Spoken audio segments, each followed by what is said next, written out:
మాట్లాడితే ఈ సమర్థించేస్తారా ఏదంటే అది మాట్లాడితే అందుకని ఆడదేనా అన్నాడు. రెండోది నిజంగా ఆడమనిషి అయితే జగన్మోహన్ రెడ్డి గారు సొంత చెల్లి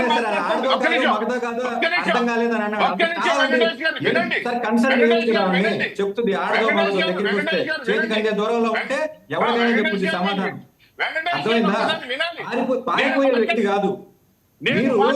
పైన మేకప్లు చేయొద్దు అన్నమాట. ఇప్పుడు రోజా మాట్లాడిందని ఎవరో సమర్థించట్లేదు. దయచేసి మీరు అర్థం చేసుకోవాలి. రోజా మాట్లాడిన మాటలు సమర్థించట్లేదు. ఎట్ ద సేమ్ టైం మీరు పైకొత్తలొద్దు. అది ఆడదా మగదో అర్థం కాలేదని అంటున్నాడు. ఆడదో మగదో అర్థం కాకుండానే ఆవిడ పరిపాలన 5 ఏళ్ళు బతికాడా ఈ సోకాల్ ఎమ్మెల్యే? 5 సంవత్సరాలు అధికారంలో ఉన్నప్పుడు 2.5 సంవత్సరాలు మంత్రిగా చేసినటువంటి ఆయన కంప్లీట్ చేయండి. వెంకటేష్ గారు సంపత్ రాజు గారిని కంప్లీట్ చేయండి. వెంకటేష్ గారు మీరు కొద్దిసేపు ఆగండి. మీ నాయకుడి గురించి మాట్లాడితే మీకు రోషం పుచ్చుకొస్తున్నా. ఒక్క నిమిషం ఆగండి. అరే ఒక్క నిమిషం వినండి. ఆ మాట్లాడిన మాటలనే మాట్లాడుతున్నా. నేనేం ఎక్కువ మాట్లాడట్లా.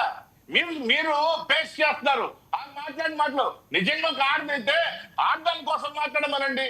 సొంత చెల్లి మీ నాయకుడి చెల్లి రోడ్ల మీదకి వచ్చి మాకు అన్యాయం జరిగిందని మాట్లాడుతుంటే ఆ పక్షాన్ని మాట్లాడమండి. పోయి ఏం మాట్లాడతారు మీరు? రెండోది ఇంకొక విషయం కాంగ్రెస్ పార్టీ అధ్యక్షురాలు సొంత చెల్లి కాదు. వెంకటేష్ గారు వినాలి. రాష్ట్ర ఇన్ఛార్జ్ కాంగ్రెస్ పార్టీకి శర్మిలారెడ్డి మీరు ఒప్పుకున్నా ఒప్పుకోకపోయినా మీతో ఒప్పుకున్నా లేకపోయినా ఆయన కంప్లీట్ చేయనండి. వెంకటేష్ గారు ఆయన కంప్లీట్ చేయనండి. కుటుంబ సభ్యులు లేకపోతే ఇలాగే ఉంటుంది. ఆయన కంప్లీట్ చేయనండి. Let him complete. కుటుంబ సభ్యులు ఈదులోకి వచ్చేసారు. వాళ్ళేనో మేమేం మాట్లాడలేదు. వాళ్ళు చంద్రబాబు నాయుడు గారు ఏమన్నా దేని కిరీటం పెట్టారు కుటుంబ సభ్యులకి.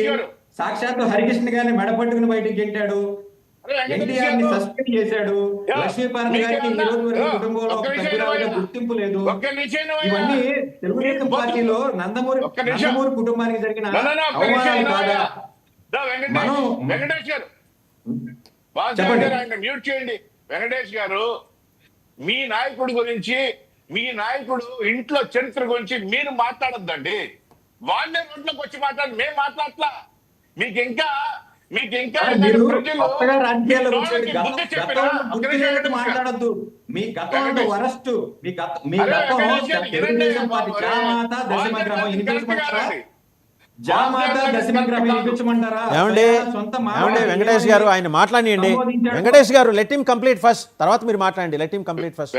సార్ రాజు గారు మీరు మాట్లాడండి. వెంకటేష్ గారు మీకు రోషం పుచ్చుకొస్తుంది. మీ నాయకుడి మీద మీరు మాట్లాడితే మీకు భలే రోషం. ఒక్క నిమిషం వినండి.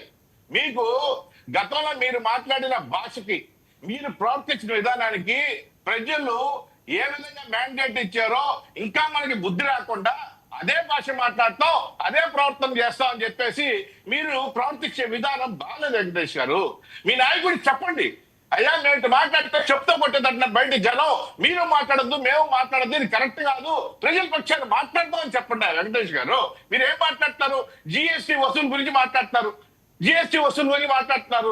ఏం మాట్లాడి ఫైనాన్స్ మినిస్టర్ ఈ రోజు ఏపీ మొత్తం మీద దేశం మొత్తం మీద 2వ స్థానంలో ఇంకా మొదటి స్థానానికి వాళ్ళు ఇంకా వసూలు చేయాలని చెప్పేసి ఆ రోజు మాట్లాడితే దాన్ని ఇక్కడ మీరు తీసుకొస్తారు ఎందుకు?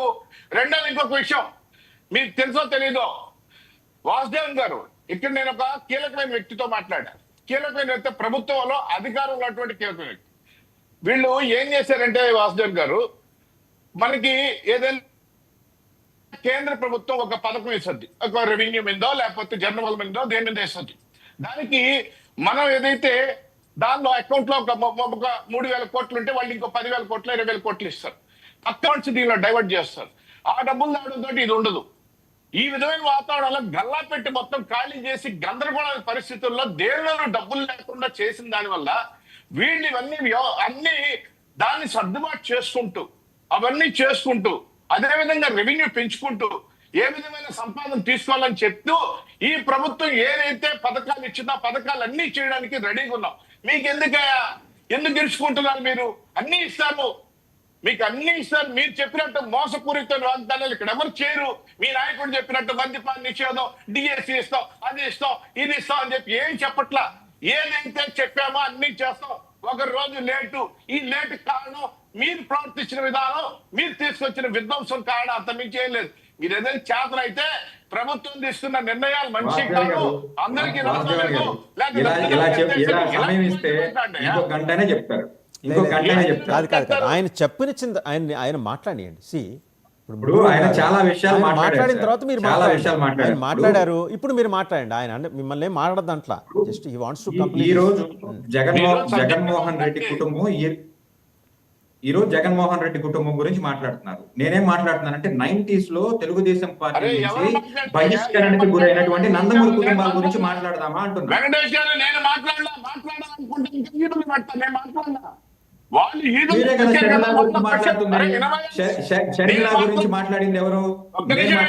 నేను మాట్లాడలా, జర్నలిస్టులు కదా మాట్లాడింది.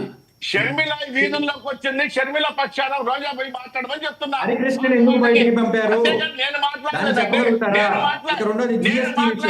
జిఎస్టీ విషయం సంపత్ రాజు గారు నేను మాట్లాడితే నేను నోరిస్తే వెంకటేష్ గారు మీరు తట్టుకోలేరు, మీరు తట్టుకోలేరు.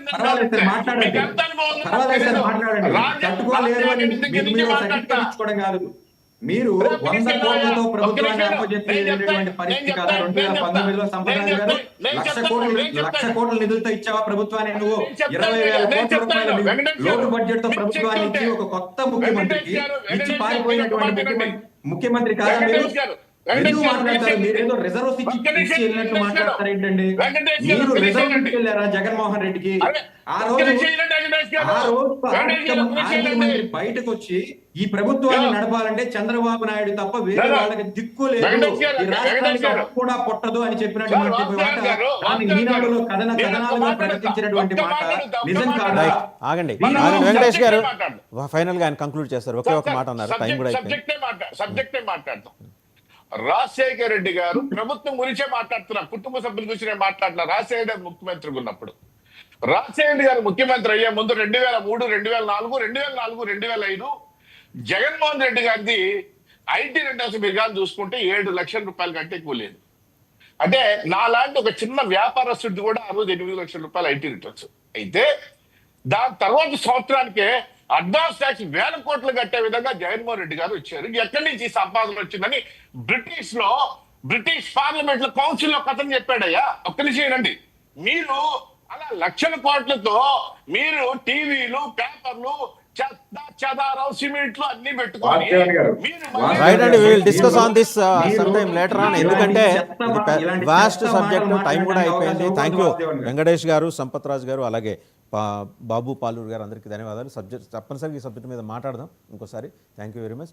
సో చూసాం కదా, మంత్రి అచ్చెన్నాయుడు గారు చేసిన వ్యాఖ్యలు కలకలం సృష్టించాయి. లైటర్ వీల్లో ఆయన మాట్లాడినప్పటికీ దాని వెనకాల ఇప్పుడు బడ్జెటరీ కన్స్ట్రెంట్స్ అంటే ఎలా ఉండబోతున్నాయి, ఎలా ఉంటున్నాయి అనే దాని మీద అయితే క్లియర్ కట్ లెక్కలు వచ్చేసినాయి. మరి గవర్నమెంట్ దీన్ని ఎలా అడ్రస్ చేస్తుంది, అలాగే ఈ నోరు పారేసుకోవటం విషయంలో నాయకులు ఎలా తొందరపడుతున్నారు, దాన్ని ఎలా కంట్రోల్ చేసుకోవాలి. ఎందుకంటే ఈ నోరు పారేసుకోవటం అనేది చాలా దూరం తీసుకెళ్తుంది. అనవసరం, ఇలాంటి ఎవరు చేసినా అనవసరం, ఏ పార్టీ నుంచి